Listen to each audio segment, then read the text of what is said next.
Multiple media reports out of Quebec tonight reporting that province is set to announce they're going into a hard lockdown this Saturday, and it could include curfews. Naturally, the question here in Ontario, where cases continue to climb day after day as well, should we follow suit? This is what Premier Ford had to say to City News after we asked him earlier today. Everything's on the table, but let's see where the numbers go. I'll have a discussion over the next day or so with Premier Legault.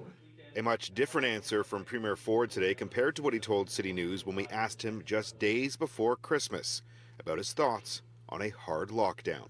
I've never believed in the police state. I don't believe in going there, and I saw some draconian measures in Australia. As we have seen since March, week to week, the government is really not sure what it's going to do next.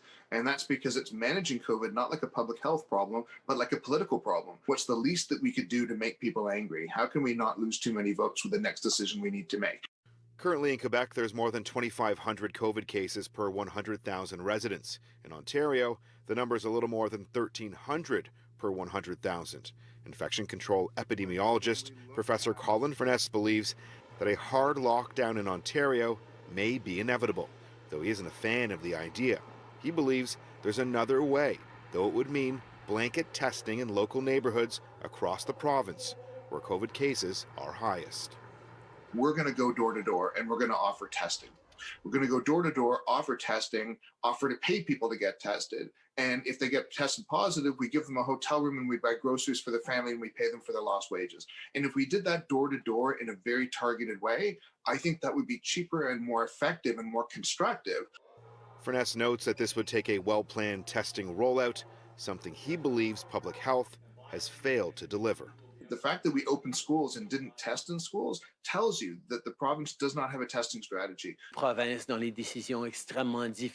this pandemic, we have supported the provinces in the difficult choices they must make, and we will continue to do so. I know that that's not what people want to hear. The news out of Quebec broke earlier today with both La Presse and the Gazette reporting that a hard lockdown, including curfews, the halting of construction and manufacturing, is expected to be announced tomorrow. As of Christmas Day, Quebec put in place the strictest lockdown measures it's had since the spring, with only businesses selling essential goods allowed to stay open. Most of Quebec's elementary and high schools have been closed since December 17th. The closures were originally set to end next Monday.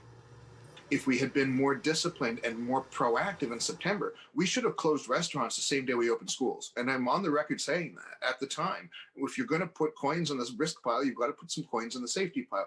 So sure, we may get to the point where all we can do is lock people up.